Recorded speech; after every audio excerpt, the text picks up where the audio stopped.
ika-3 week, ika-4 na week ng June. 5 weeks pa lang June.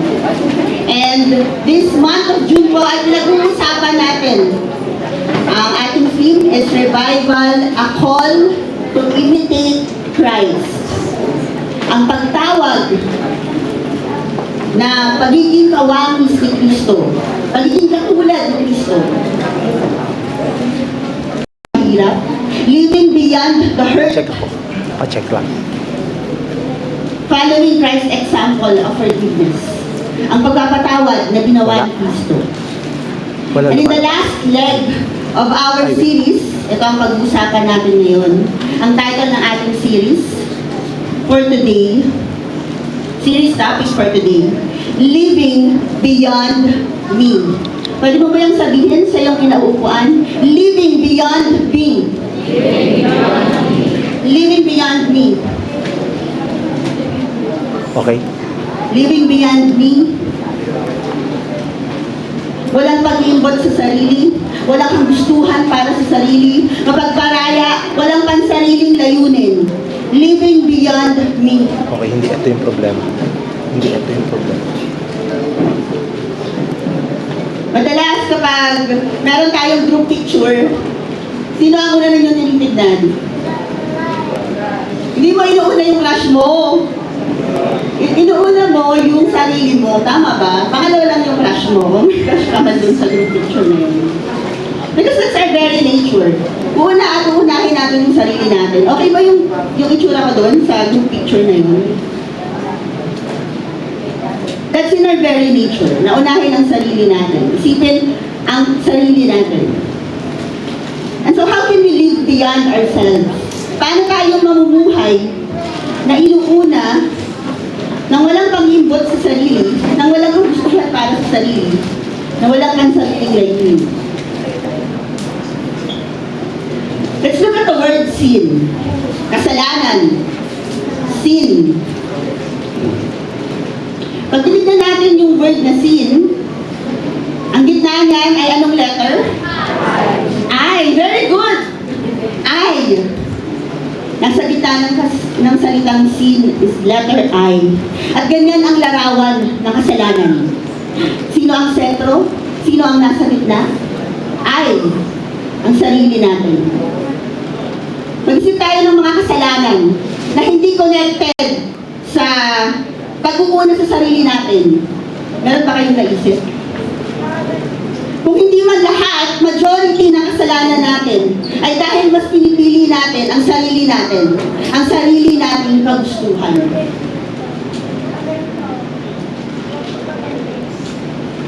And so how can we live beyond ourselves? Nais ko lang na gawan natin ito ng pagpipinta, paglalarawan sa pamamagitan ng pag-aaral ng 3 character in the Bible. Aside kay Jesus, may pag-usapan din natin si Jesus dahil living like Christ ang ating theme. Pero para tulungan tayo ng isa larawan ito, ay nais ko kayong imbitahan. Pagkwentuhan natin ang aklat ni Ruth. At meron tayong 3 character na pag-usapan dito. Una ay si Naomi, si Ruth, at si Boaz. Living beyond me. Pag-uusapan natin, having steadfast faith, sacrificial surrender, and selfless grace. Paano nila isinalarawan ang mga to? At paano natin mas maintindihan how can we live beyond ourselves through their lives? Simulan natin kay Naomi. Steadfast faith. You have your Bible, you can open in Ruth, the book of Ruth. Pili lang po tayo dahil po 4 na chapter lang Ruth. Hindi po natin kayang daanan lahat. Pero pili lang po tayo ng highlight. Pero inaanyayahan ko po kayo na pag-uwi ninyo ay maaari niyo po itong basahin. Simulan natin in Ruth chapter 1, verse 1 to 2. Nang ang Israel ay pinamunuan pa ng mga hukom, nagkaroon ng taggutom sa buong bayan. Kaya ang mag-asawang Elimelech at Naomi na ang taga-Bethlehem, na mga taga-Bethlehem, Juda, ay pansamantala munang nanirahan sa Moab, kasama ang kanilang mga anak, sina Malon at Kilion. Ang pamilyang ito ay mula sa angkan ng Efrata. Nagkaroon ng tagutom. Tignan natin, ano ba yung setting? Or ano bang nangyayari nung panahon ni Ruth? Bago ang Ruth, ang aklat ng Ruth ay makikita natin sa Bible ay ang aklat ng Hukom, Judges.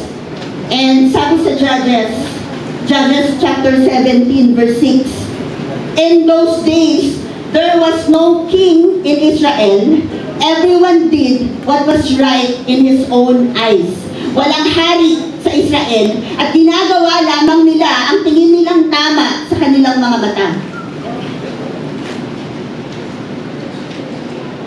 And so, nung panahon ni Ruth, it's a cycle. Nagkaroon ng rebellion ng mga tao. Pagkatapos nun, ay didisiplinahin sila ng Lord. Magkakaroon ng tagutom. Magkakaroon ng famine. After nun, magre-repent sila, babalik sila kay Lord, and then the Lord will bless them. Pagkatapos nun, ulit sila. Gagawa ulit sila ng rebellion, ng pagkakamali against God. Ganun ulit. Isa siyang cycle. At ganun yung panahon na meron during this time. In Ruth chapter 1, verse 1 to 2, so nandun sila sa phase na merong tagutom. Ay dinidisiplina sila ni Lord. At anong ginawa ng pamilya ni Elimelech? Sabi doon, sila ay nanirahan sa Moab. Sila ay nanirahan sa Moab. Remember Moab? Kung naririnig ninyo sa mga dating kwento? Ito ay kalaban ng mga Israelita. They have false gods. Iba ang kanilang Diyos, hindi ang Diyos ng mga Israelita. So if you come to think of it, si Elimelech at ang kanyang pamilya, dahil taggutom noon, ay nagdesisyon silang lumipat ng bahay doon sa lugar kung saan iba ang Diyos. Ano kaya ang iniisip ni Elimelech noon? Because there is a physical need. Merong pangangailangan, may taggutom. At mas pinili ni Elimelech to satisfy that physical need more than the spiritual need. Dahil merong pangangailangan, kailangan namin kumain. Di bali nang tumira kami dun sa lugar na iba ang Diyos. Just to satisfy the physical need. And many of us are like that at some point in our life. Mas pinipili natin to address the physical need. Ang pangangailangan ng physical na katawan natin, higit sa pangangailangan natin ng spiritual. Ganyan nagsimula ang storya in Ruth chapter 1. It was a broken beginning. It started with a decision prioritizing the physical need more than the spiritual need. In verse 3, namatay sa Moab si Elimelech at naiwang biyuda si Naomi. Ang dalawa nilang anak ay nakapang-asawa naman ng mga Moabita, sina Orpa at Ruth. Ngunit pagkalipas ng mga 10 taon, namatay rin sina Malon at Kilion, kaya't si Naomi ay naulila sa asawa at mga anak. Started with a decision of going to Moab. Pumunta sila sa Moab. Lumipas sa ilang taon, nawala ang asawa ni Naomi, maging ang kanyang mga anak. Sino ang natira sa kanya? Ang kanyang dalawang manugang, si Orpa at si Ruth. Verse 6, nabalitaan ni Naomi na ang kanyang bayan ay pinagkalooban ng Diyos na masaganang ani. Kaya't humanda sila ng kanyang mga manugang at umalis sa Moab. Naglakbay nga silang pabalik sa Juda. So mula sa Moab, nagdesisyon silang bumalik sa Bethlehem.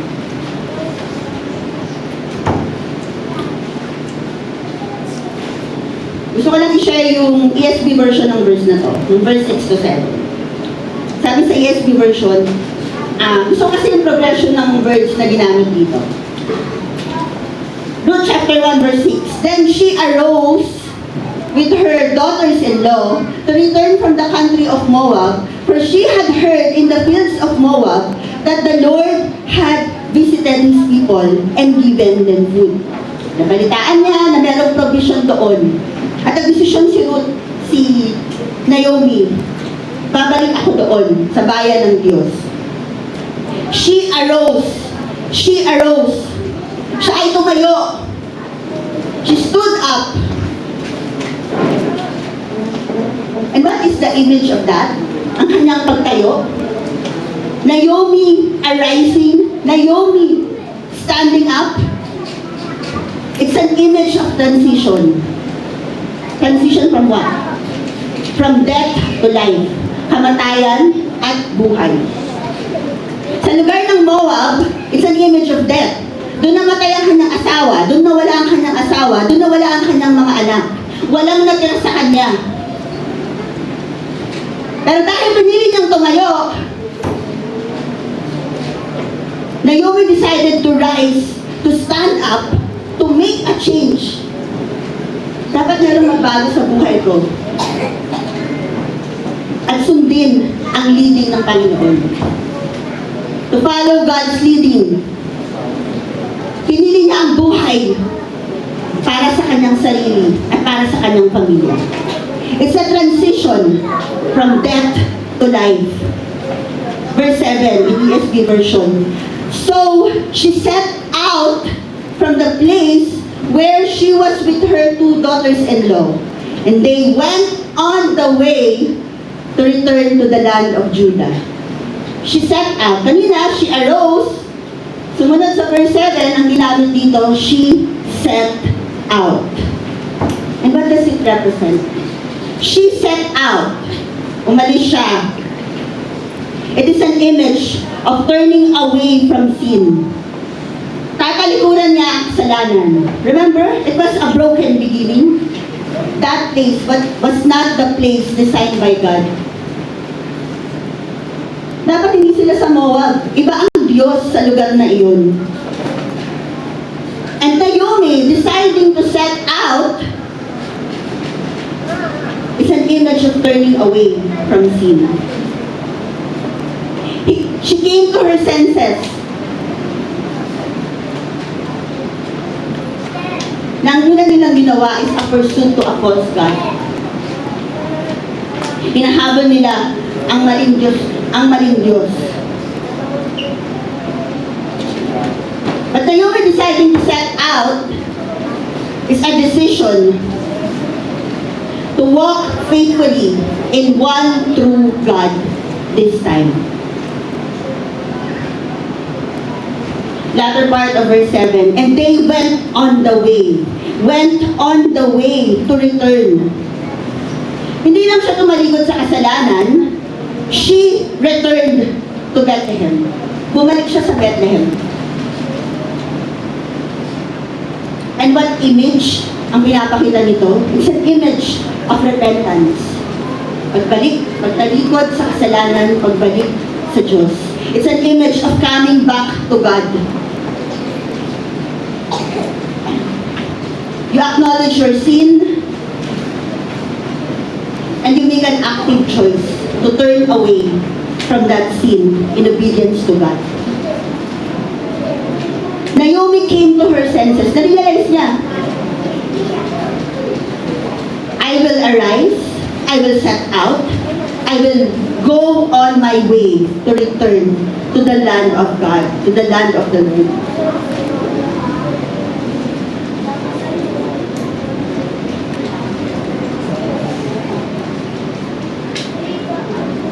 She arose. It's a transition from death to life. Wait lang. She set out. It shows an image of turning away from sin. She went on the way to return. It shows repentance and coming back to God.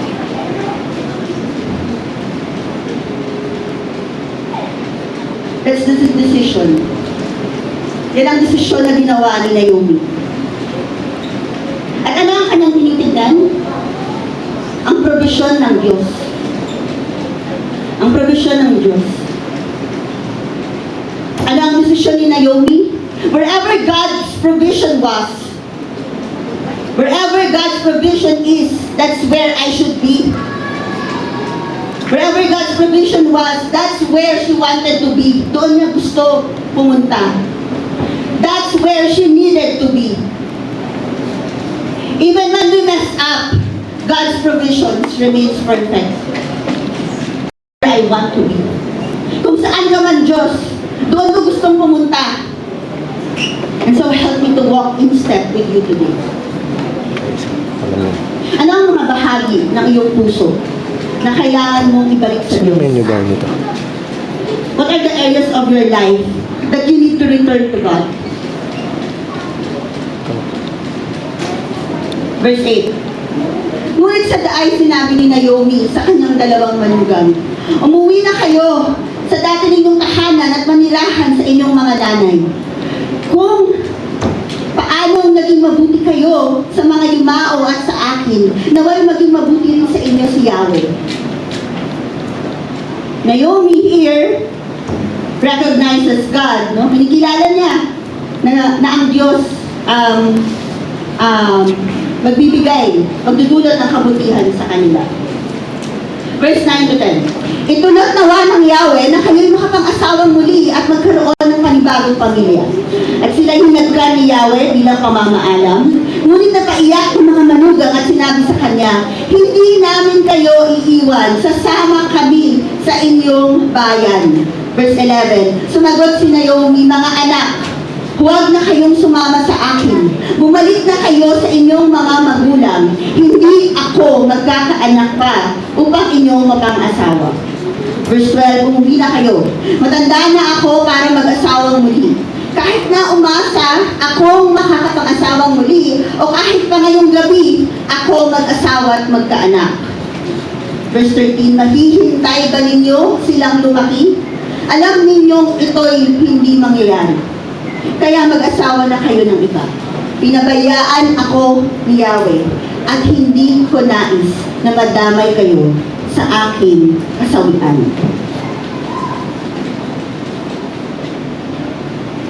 And so let's think about Naomi.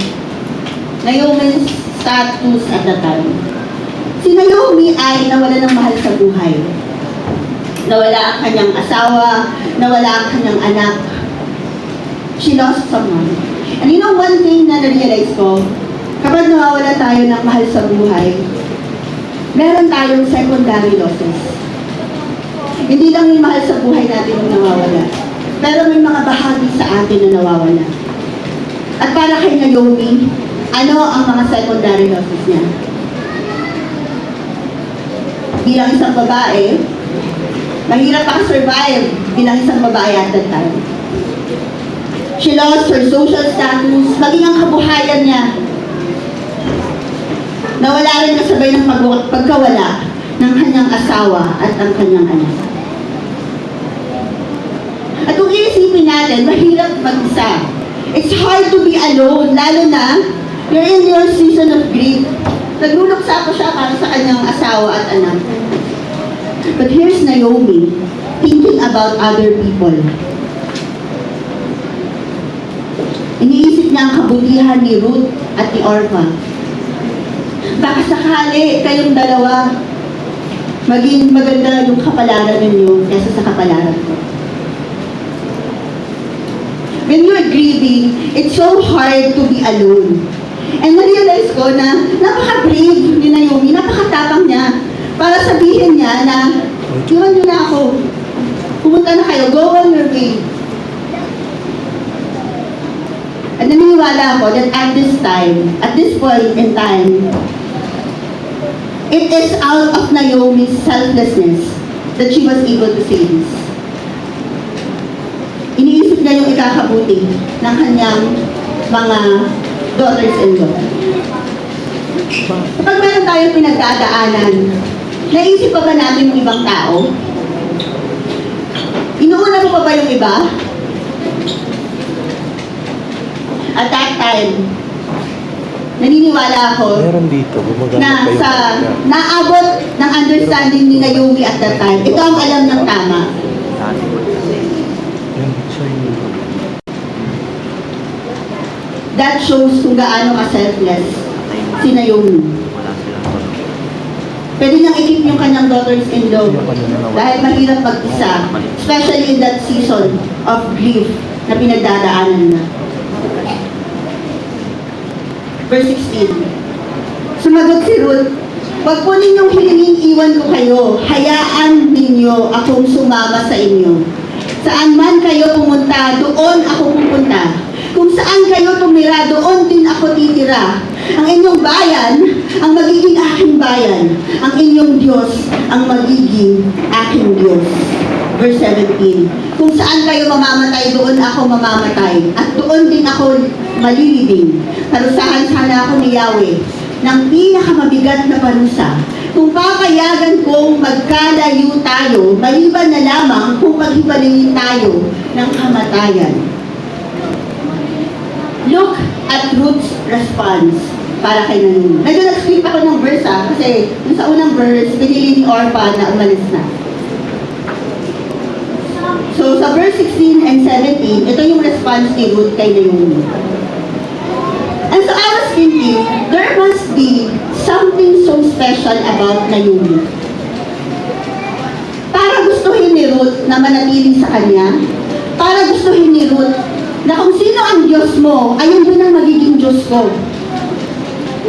And so I think about the conversations na meron si Ruth at si Naomi. Ano kaya ang mga pag-uusap na nagkaroon sila? Paano kaya tinatrato ni Naomi si Ruth? Ano kaya ang mga binabahagi niya kay Ruth?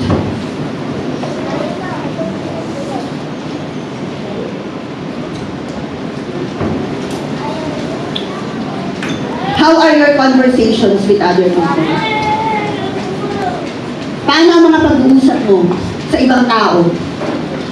Paano mo tinatrato ang ibang tao? Meron din bang Ruth sa buhay mo that can say, "I want your God to be my God"? Kung sino ang Diyos mo, gusto ko rin niyang maging Diyos. We may be the only Bible others can ever read. Live in a way that people can say, "I want your God to be my God."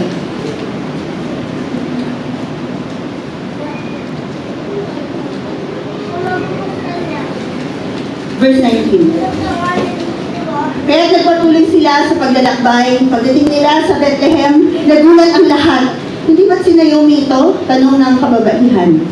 Sumagot naman si Naomi, "Huwag na ninyong akong tawagin Naomi, tawagin ninyo akong Mara, sapagkat ako'y pinabayaang magdusa na makapangyarihang Diyos." Verse 21, "Masagana ang buhay namin ni Elimelech nang umalis dito. Ngunit ibinalik ako ni Yahweh na walang anumang dala. Huwag na ninyo akong tawagin Naomi, sapagkat ako'y binigyan ng makapangyarihang Diyos ng matinding kasawian sa buhay." And so here's Naomi, going through so many things. To the point na sinasabi niya, "Palitan mo na yung pangalan ko. Hindi na bagay sa akin yung Naomi. Tawagin niyo akong Mara dahil pinabayaan akong magdusa ng Diyos."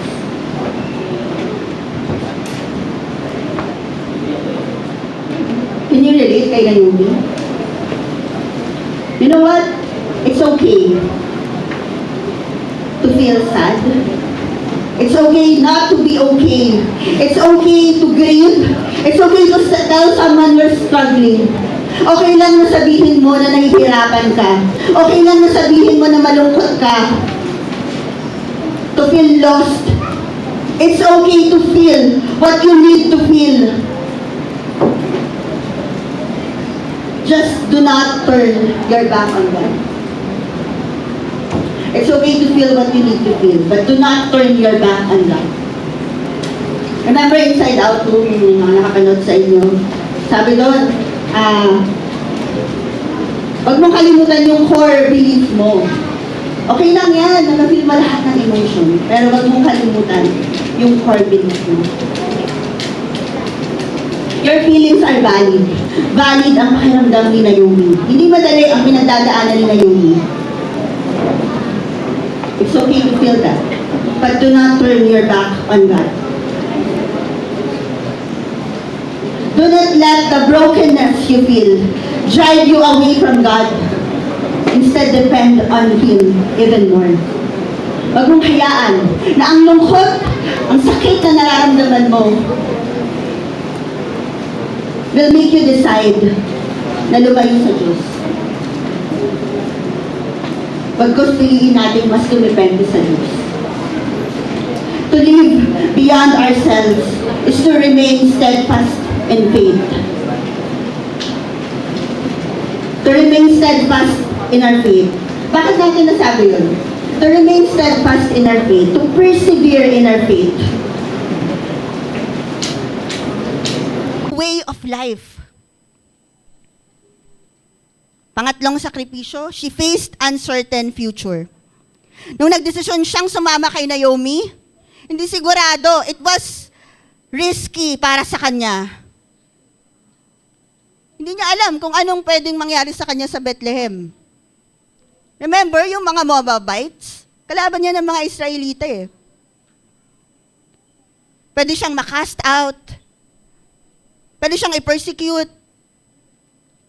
But she was willing to face the challenges para samahan si Naomi. Those are the initial sacrifices of Ruth. Looking at verse 16 to verse 17. In Ruth chapter 2, verse 2 to 4. Isang araw, sinabi ni Ruth kay Naomi, pupunta po ako sa bukid at mamumulot ng mga uhay na naiiwan ng mga gumagapas. Doon ako sa may likuran ng sino mang papayag. Sumagot si Naomi, ikaw ang bahala anak. Kaya't si Ruth ay nagpunta sa bukid at namulot ng mga uhay, kasunod ng mga gumagapas.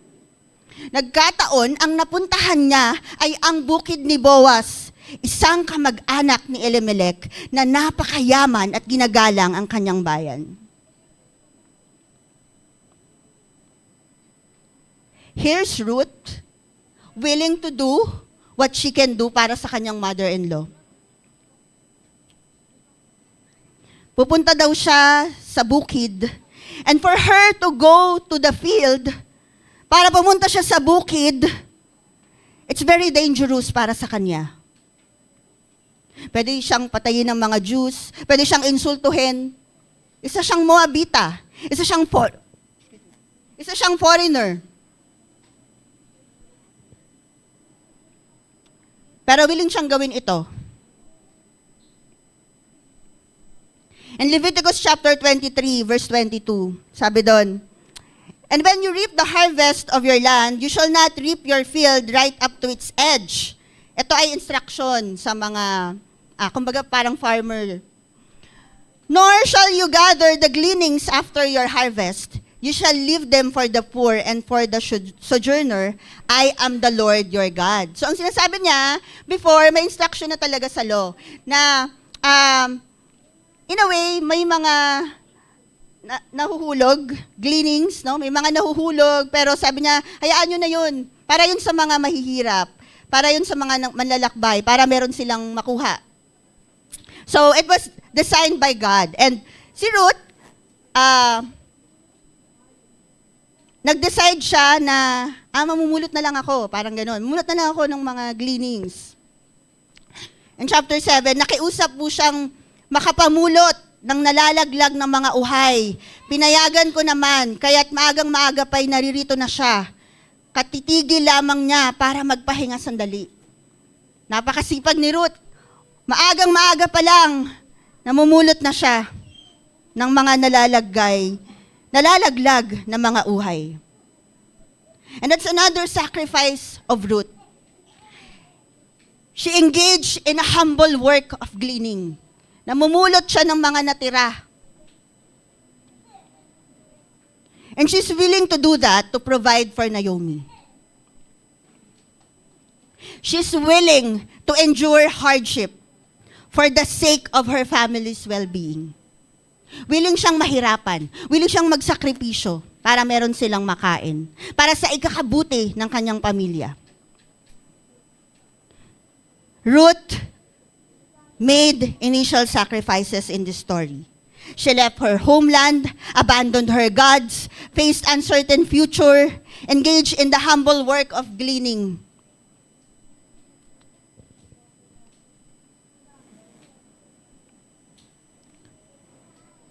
Those are the sacrifices na ginawa ni Ruth. When I was starting na nag-work, I remember in my current company, meron kaming parang year-end team. So yung year-end team, galing siya sa iba't ibang team at pinagsama-sama kami. Parang special project siya every year-end. And so yung team na yon, we became so bonded kasi yung workstation namin sa loob ng huddle room. So, sobra kaming bonded, ganyan. Tapos nagkaroon kami ng pagyayayaan na magkaramoan. Yan. Magta-travel kami. Magbabanding kami doon sa Karamoan. And I remember, naaalala ko yung conversations I had with my team. Kasi nagpapaalam ako sa kanila na hindi na lang ako sasama. So, sabi ko, at that month kasi ay graduation ng baby brother ko, yung bunso kong kapatid. Graduation niya, and gusto kong i-treat yung family ko. Gusto kong i-win, i-celebrate yung win ng kapatid ko. And I was telling them na yung ibabayad ko sa travel ay ipapanglibre ko sana sa family ko. Kasi ganun ko kagustong i-treat yung family ko at that time.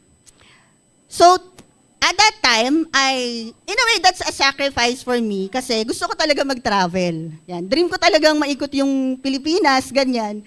So, madali akong mayaya kapag travel sa Philippines.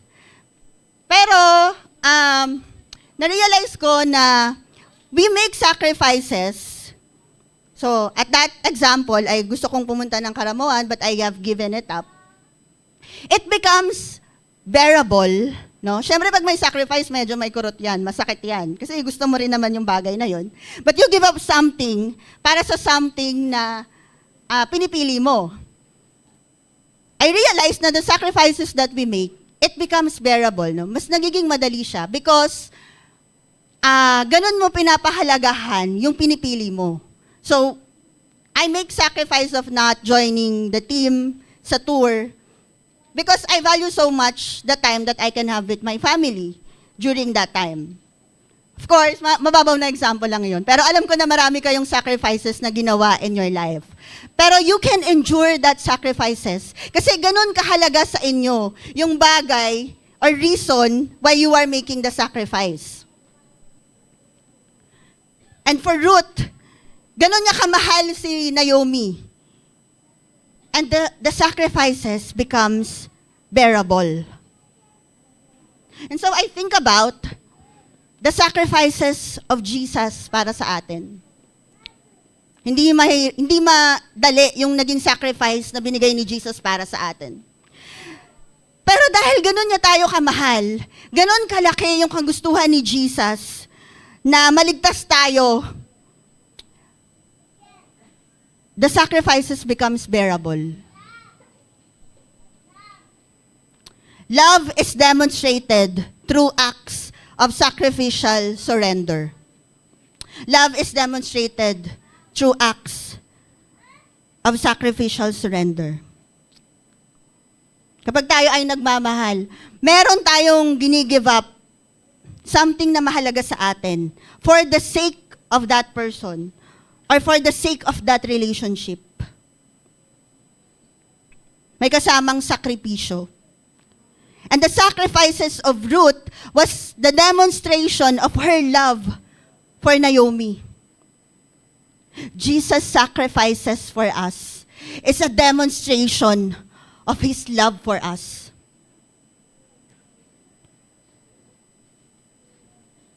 In 1 John 3:16, dito natin nalalaman ang pag-ibig. Inialay ni Kristo ang kanyang buhay para sa atin.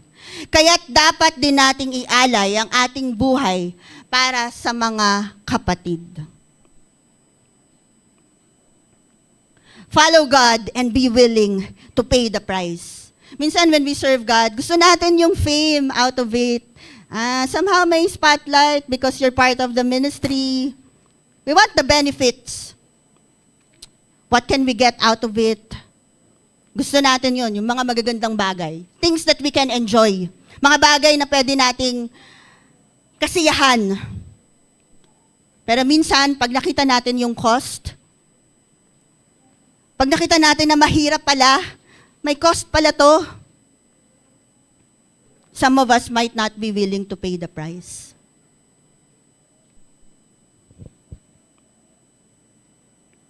In Luke chapter 9, verse 23, and he said to all, if anyone would come after me, let him deny himself and take up his cross daily and follow me. It's costly to follow Jesus.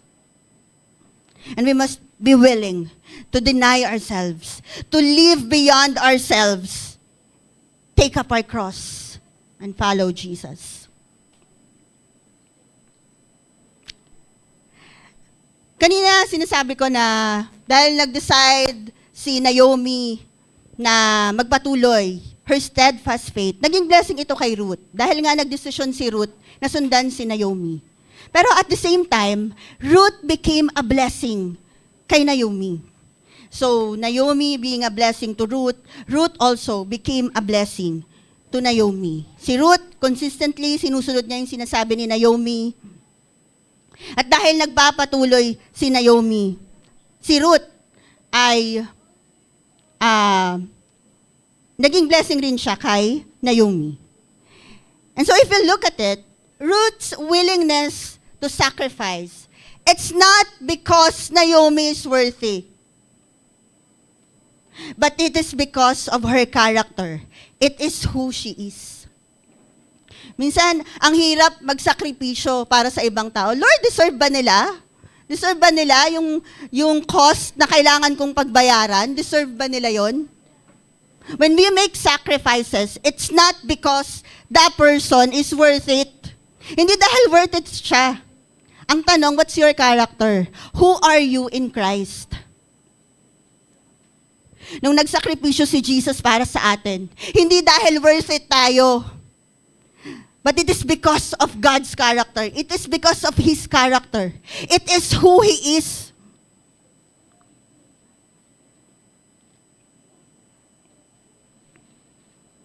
And so it's not dependent kung worth it ba o hindi yung recipient ng sakripisyo natin. But it is on who we are in Christ. Living beyond me, we learn from the life of Naomi to remain steadfast in her faith, and the life of Ruth to do sacrificial surrender, and finally, to the life of Boaz, selfless grace. Ruth chapter 2, verse 4. Di nagtagal, dumating naman si Boaz mula sa Bethlehem. Sumainyo si Yahweh ang bati niya sa mga gumagapas. O, dito pa lang, paano bumati si Boaz? Makikita natin yung relasyon niya sa kanyang mga workers, to his workers. Verse 11.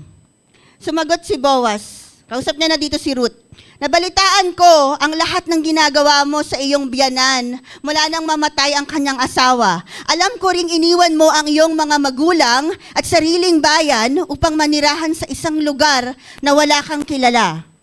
Talk about the sacrifices of Ruth. Verse 12, pagpalain ka nawa ni Yahweh dahil sa inyong ginawa. Gantimpalaan ka nawa ni Yahweh, ang Diyos ng Israel, sapagkat sa Kanya ka lumalapit at nagpakupkop. Let's look at ano yung na-notice ni Boaz in this verse. Boaz noticed not her looks, hindi yung itsura niya. At that time, Ruth has no social status. Siya ay isang foreigner. Hindi rin siya someone na maaring hangaan for anything. Pero ang na-notice niya is kung ano yung ginawa ni Ruth. Ruth was noticed for what she had done. Ano ba ang ginawa niya? To her mother-in-law, yung mga sakripisyo na ginawa niya. At hindi niya lang nakita si Ruth, he also blessed her. Binless niya rin si Ruth.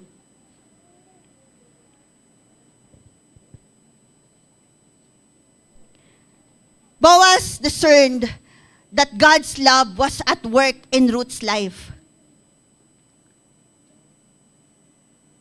Sabi niya sa verse 12, napansin niyo yun sa dulo, pagpalain ka nawa ni Yahweh dahil sa iyong ginawa. Gantimpalaan ka nawa ni Yahweh, ang Diyos ng Israel, sapagkat sa Kanya ka lumapit at nagpakupkop.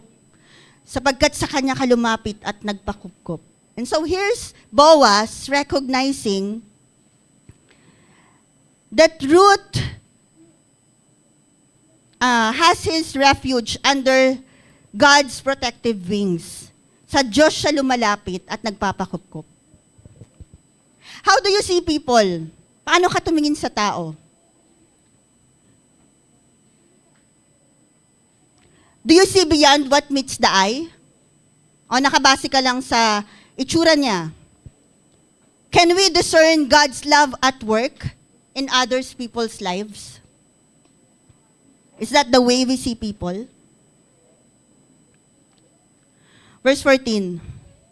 Nang dumating ang oras ng pagkain, tinawag ni Boaz si Ruth, halika rito, kumuha ka ng tinapay at isasaw mo sa sarsa. Kaya't umupo na siyang kasama ng mga manggagawa at binigyan siya ni Boaz ng inihaw na sebada. Kumain naman si Ruth hanggang sa mabusog, may natira na pa sa pagkaing ibinigay sa kanya. Look at the character of Boaz. Inimbitahan niya si Ruth na umupo, kumain.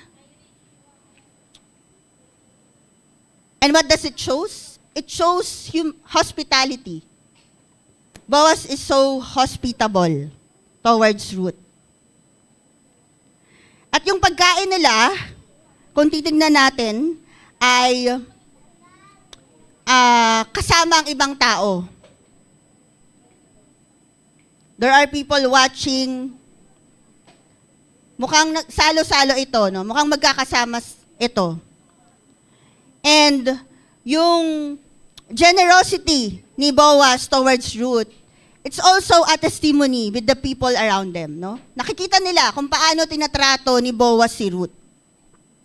And so somehow, it shows an example sa mga taong nakakakita doon. Boaz showed kindness. Boaz showed compassion at that time. Verse 15. Nang ipagpatuloy niya ang pamumulot, pinagbilinan ni Boaz ang mga manggagawa. Hayaan ninyong mamulot kahit sa tabi ng mga bingkis na uhay. Huwag ninyo siyang babawalan. 16. Maglaglag kayo ng mga uhay mula sa binigkis para may mapulot siya. So, yung background nito, sa Leviticus 19, 9-10, sabi doon, when you reap the harvest of your land, you shall not reap your field right up to its edge. Neither shall you gather the gleanings after your harvest. Okay, so hindi daw nila pupulutin pa. You shall not strip your vineyard barely, neither shall you gather the fallen grapes of your vineyard. So kung nahulog na yan, hayaan mo na yan. You shall leave them for the poor and for the sojourner. I am the Lord your God. So sa law, ayan yung requirement. But look at Ruth chapter 2, verse 15 to 16. Sabi niya sa verse 16, maglaglag kayo ng mga uhay mula sa binigkis para may mapulot siya. Under the bare minimum requirement, kapag may nahulog, wag yung napulutin. Okay na yan, nahulog na eh. Pero sa verse 16, sinasabi niya, maglaglag kayo. Kumbaga, sadyain nyo pa, no? Sadyain nyo, maglaglag kayo para meron siyang mapulot. You see the kindness of Boaz towards Ruth?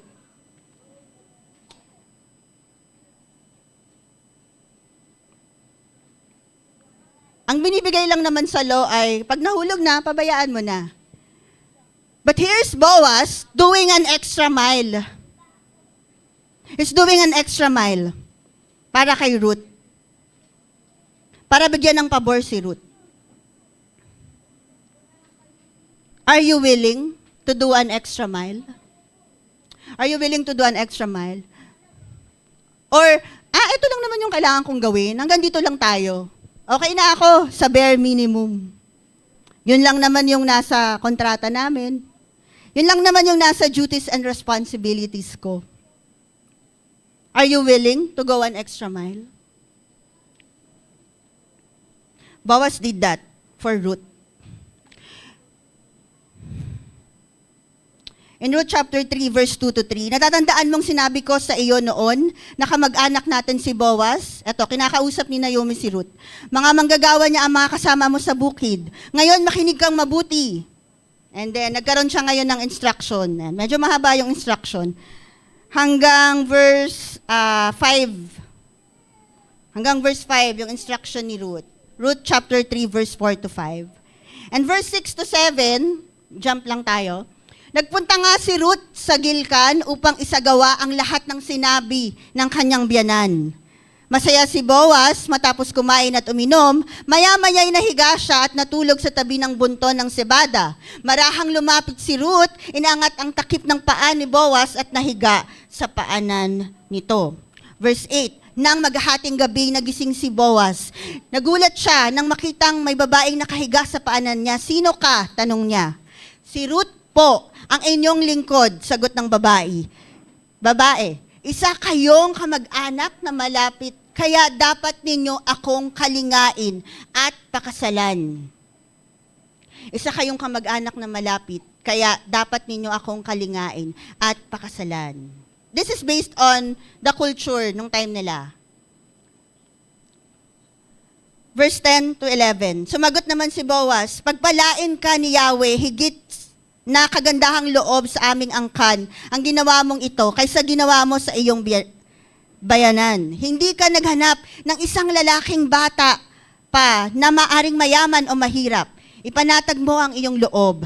Nalalaman ng buong bayan na isa kang mabuting babae. Gagawin ko ang lahat ng sinabi mo. Verse 12. Totoo ngang ako'y malapit ninyong kamag-anak at may tungkulin sa iyo. Ngunit may isang malapit na kamag-anak kaysa akin. 13, dito ka muna hanggang madaling araw. Bukas ng umaga, aalamin natin kung papakasalan ka ng lalaking sinasabi ko. Kung hindi, ipinapangako ko kay Yahweh, ang buhay na Diyos, nagagampanan ko ang tungkulin ito, matulog ka muna ngayon.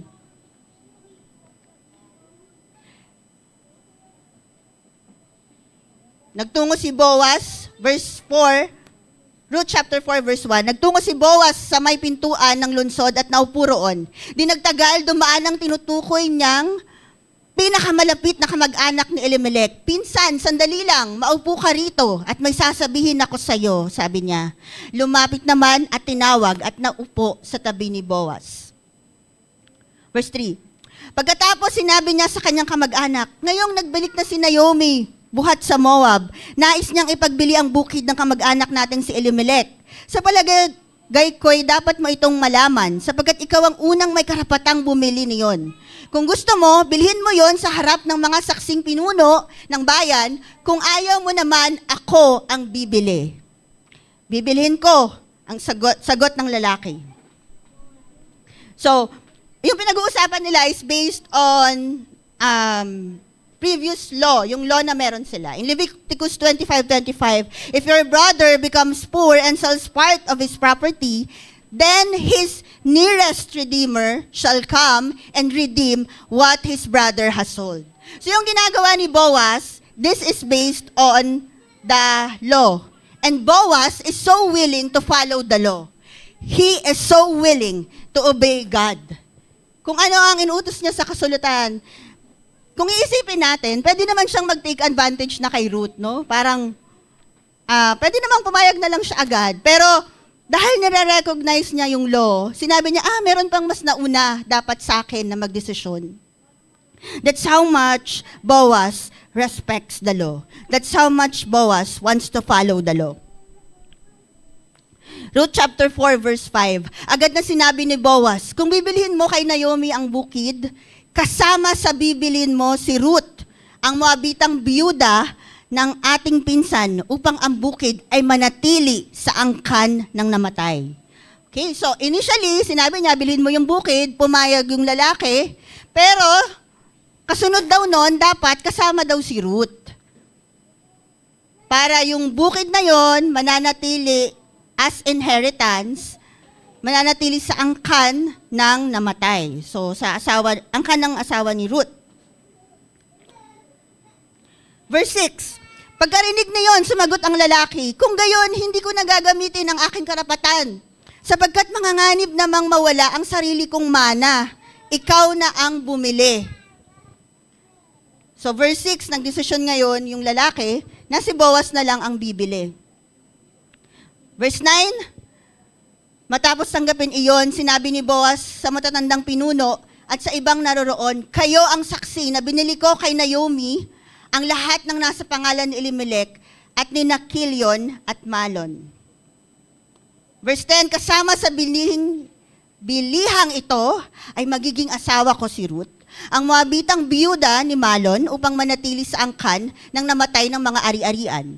Sa pamamagitan nito ay mananatiling buhay ang kanyang pangalan sa hanay ng kanyang kamag-anakan at sa kanyang bayan. Inuulit ko, saksi kayo sa bagay na ito. Boaz. Nakita natin yung character ni Boaz all throughout these verses. Boaz sees beyond looks. He can discern God's love at work in the life of other people. He shows hospitality. He goes on an extra mile, treats with kindness and compassion. He obeys God. He obeys the law, he obeys God. Ruth chapter 4 verse 13, napang-asawa nga ni Boaz si Ruth at iniuwi sa kanyang tahanan. Pinagpala ni Yahweh si Ruth, kaya't ito'y nagdalang tao at nanganak ng isang lalaki. Boaz foreshadows Jesus Christ, the ultimate kinsman redeemer.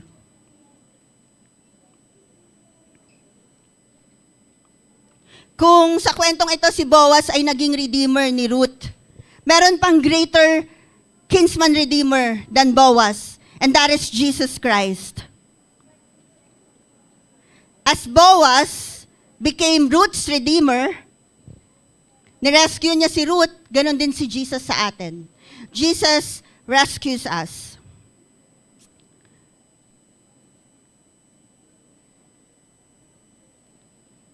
Ruth lost everything, but God stepped in and redeemed it all. Dahil sa pagsasama ni Boaz at ni Ruth,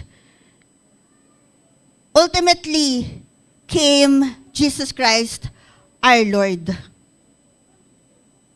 Tingnan natin yung verse 17, Ruth chapter 4 verse 17.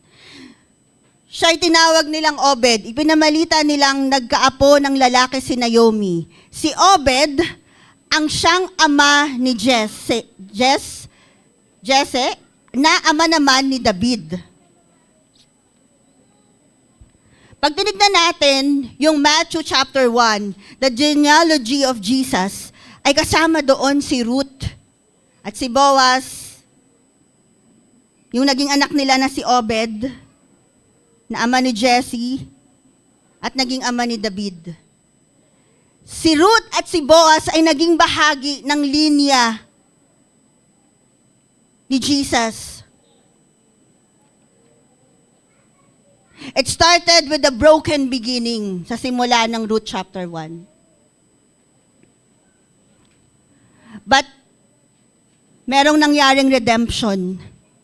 And ultimately, pagdating sa New Testament, kasama sila sa lineage ni Jesus Christ. There could be no greater redemption. Kalain mo yun? Nagsimula, broken ang beginning nila. Broken ang beginning ng kwento. Pero natapos, that they were redeemed. And much more, they became part of the lineage of Jesus. Kung titignan natin, ang ginawa lang ni Ruth ay in-approach niya si Boaz. At sinabi niya na kailangan mo akong i-redeem. The rest of the efforts ay ginawa ni Boaz. All dealings are done by Boaz. And that's how we are in Christ. All you have to do is come to Him. Go to Him. Lumapit sa Diyos. And He is more than willing to redeem us. You don't have to do the work. Just go to God. Siya nang bahala. She'll take care of it. From outsider to insider. From widow to wife. Yan ang pinagdaanan ni Ruth. From grief to the genealogy of Jesus. We started from a broken beginning. See the kind of God na meron tayo? The kind of God who can work in the ordinary walks of our life. The kind of God who can flip the script. The kind of God who can turn things around for us. The kind of God na pwedeng baguhin ang ating storya. It just shows the power of love and redemptive nature of the providence of God. Ganyan ang nangyari sa storya ni Ruth. I like Ruth sa Old Testament. Hindi siya katulad ng ibang mga books in the Old Testament na merong massive miracles na nangyari. They're just doing ordinary things sa libro ng Ruth. Nagtatrabaho, trying to live a life. They go through usual things na nararamdaman ng mga tao. They go to grief, katulad ng nararamdaman ni Naomi. Ordinary walks in life. And that's very relatable to us. And what we can see with that, even if hindi exactly binanggit si God doon, walang mga instance na may pag-uusap between the man and God at that time. But we can see the providence of God. That God is working even in the ordinary lives of His people. Even if we are walking, katulad ng kung paano tayo namumuhay ngayon, ang Diyos ay merong ginagawa. See the whole story of Naomi and Ruth. Naomi became a blessing to Ruth. Ruth became a blessing to Naomi. Boaz became a blessing to Naomi and Ruth.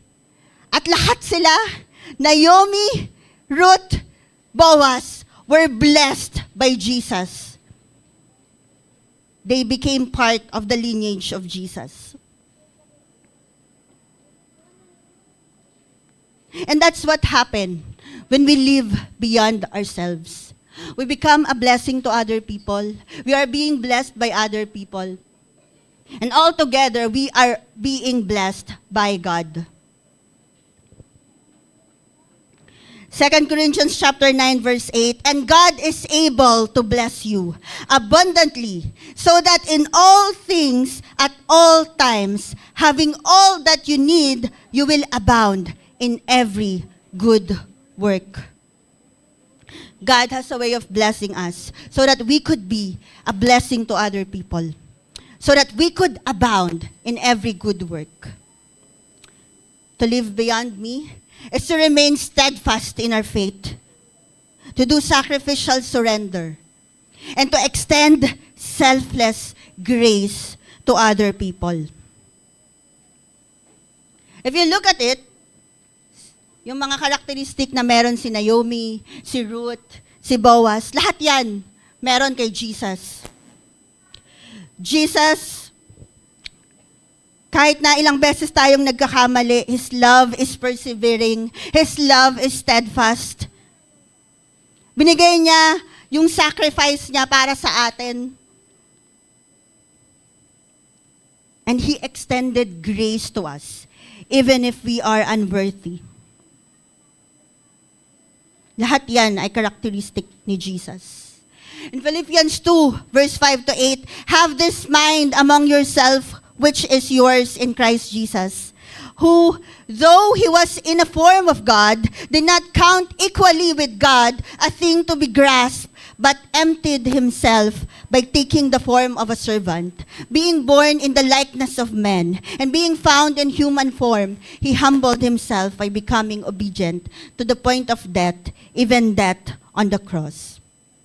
Si Jesus ay hari na sa langit, pero pinili niya pa ring maging tao. Pinili niya pa ring pagdaanan ang sakripisyo, gawin ang sakripisyo upang tayo ay magkaroon ng buhay na walang hanggan.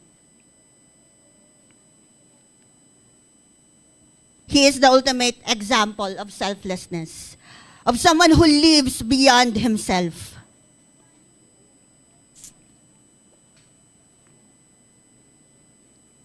And to conclude, I want to conclude with a verse in Romans chapter 8. Romans chapter 8, verse 28. And we know that in all things, God works for the good of those who love Him, who have been called according to His purpose. In all things, God works for the good. At this point in your life, what is your thing? What is your thing? In all things, God works for the good. What is your thing? Ano ang bit-bit mo ngayon? If it's pain, if it's hurt, we might ask, Lord, anong mabuti doon? Masakit nga. Meron bang mabuti doon, God? I'm grieving. Mabuti ba yon? All things God works for the good. The verse did not end in verse 28, pero meron pa siyang kasunod in verse 29. For those God foreknew, He also predestined to be conformed to the image of His Son, that He might be the firstborn among many brothers and sisters. To be conformed to the image of His Son. Whatever your thing is, whether it's brokenness at this point, whether it's pain, it's hurt, you know what's something good? What's something good? Ano ang mabuti doon? For us to be conformed in the image of His Son. That out of everything that we're going through, we can become like Christ. Nasa huli, ay magiging katulad tayo ni Kristo. And so when the time comes that God would flip the script of our story, ready tayo to receive the blessing. Our character is refined. We are being conformed to the image of His Son.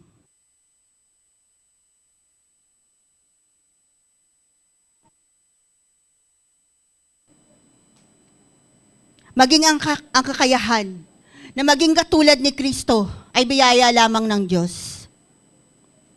Kaya patuloy nating ibigay yung pagtitiwala sa Diyos na unang nagtiyaga, sa Diyos na unang nagsakripisyo, at unang nagbigay ng habag para sa atin.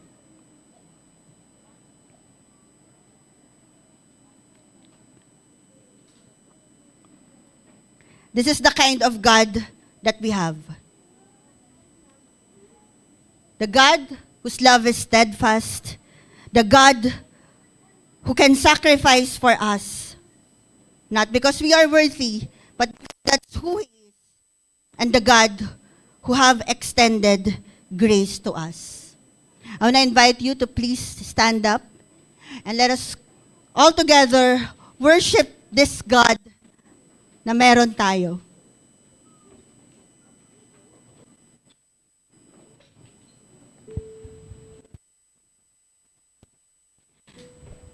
The more na we spend more time with God, the more na nagiging katulad tayo niya. Katulad na kapag lagi mong kasama, na-adapt mo na rin yung habit nila, nagiging parehas na kayo. Ganun din, when we dwell more with the Lord, we become more like Him. We get to know Him, and we become more like Him. And right now, I wanted you to desire to just honor God with our life.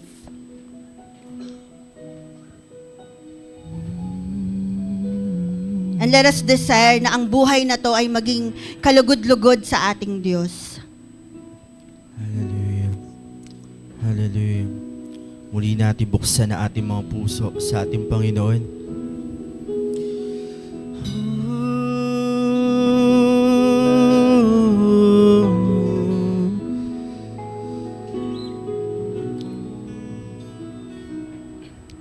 Ang puso ko'y dinudulog sa'yo, nagpapakumbaba, nagsusumamo, maging tapatin mo. Ikaw ay mamasdan, makanikat, sa'yo ay pumisan. Ang puso ko'y dinudulog sa'yo, nagpapakumbaba, nagsusumamo, maging tapatin mo. Ikaw ay mamasdan, makanikat, sa'yo ay das po natin mga kamay sa ating Panginoon. Loobin mo ang buhay ko'y maging banal mong tahanan, luklukan ng iyong wagas na pagsinta. Daluyan ng walang hanggang mga papurit pagsamba, maghari ka, O Diyos, ngayon at kailanman. Patuloy natin dulog ang ating mga puso sa Diyos. Ang puso ko'y dinudulog sa'yo. Kami nagpapakumbaba, O Diyos, nagsusumamo, maging tapatin mo.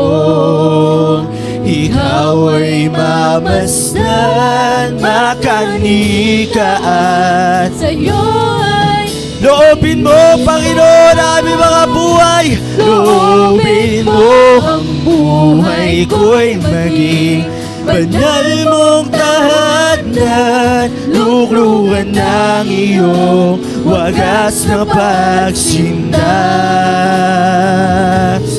Daluyan ng walang hanggang mga papuri pagsamba, maghari ka, O Diyos, ngayon at kailanman. come and be the Lord of our lives, Loobin Jesus. ang buhay Ay ko'y maging banal mong tahanan. luklukan ng iyong wagas na pagsinta. Nawa, Panginoon, ang aming mga buhay ay maging daluyan ng walang hanggang papuri at pagsamba.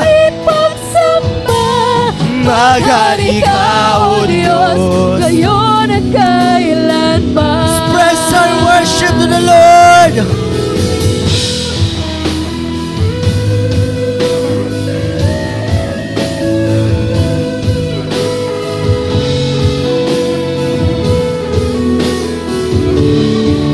Sa'yo, Panginoon, ang aming buhay iaalay.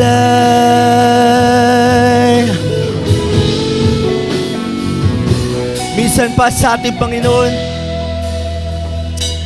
loobin mo ang buhay ko'y maging Banal mong tahanan, luklukan ng iyong wagas na pagsinta.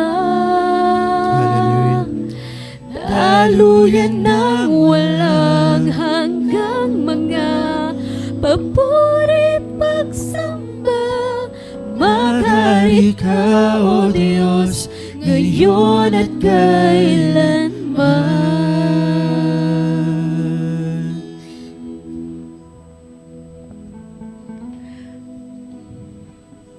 Panginoon, maraming salamat. Dahil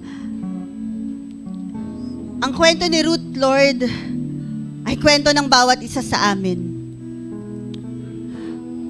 We started with a broken beginning. And somehow we found our way being redeemed by you. Kami po ay niligtas mo. Kami po ay minahal mo. And you are working in our lives. Salamat, Panginoon, dahil kayo ang Diyos who can flip the script of our stories. Who can turn things around. You are the God who has given us favor. Binigyan niyo po kami ng pabor sa gitna ng lahat ng aming pagkakamali. Hindi man po kami worth it sa iyong sakripisyo, pero binigay mo pa rin ang iyong buhay. Salamat, Panginoon. Dahil ikaw po ang unang example ng pag-uuna ng ibang tao. You are the first one who lived beyond yourself.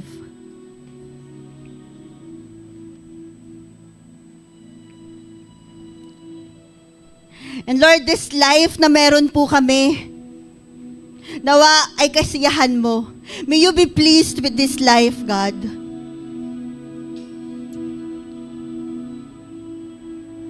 I pray na bigyan mo po kami ng grace to be selfless. Give us grace, Lord God, to be steadfast in our faith. Salamat, Panginoon, dahil gumagawa ka pa rin ng paraan that we can return to you.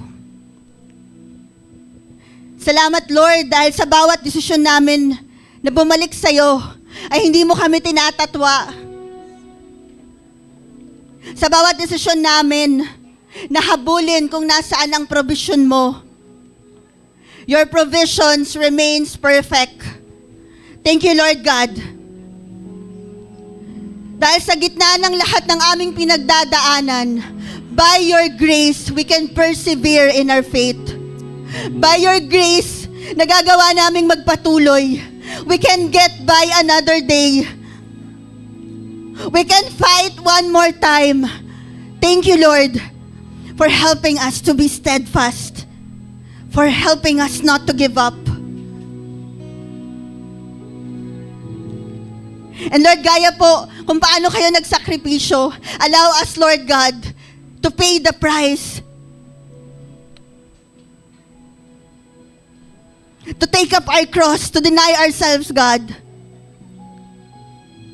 Allow us, Lord, to do that sacrifice. Not looking at other people if they are worthy, but looking at who we are in you.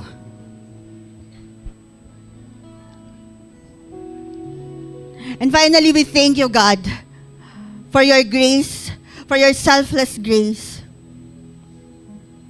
for your kindness, compassion, for doing an extra mile for us, for redeeming us, for doing all the work, for doing all the dealing so that we could be redeemed. Salamat, Panginoon. And help us, Lord God, to extend grace to other people. Help us, Lord God, to live a life that people can say, I want your God to be my God. Nawa po ay maging blessing kami sa mga taong nakakasalamuha namin. maging pagpapala. Nawa ang buhay namin ay maging paraan upang makakilala sila sa inyo.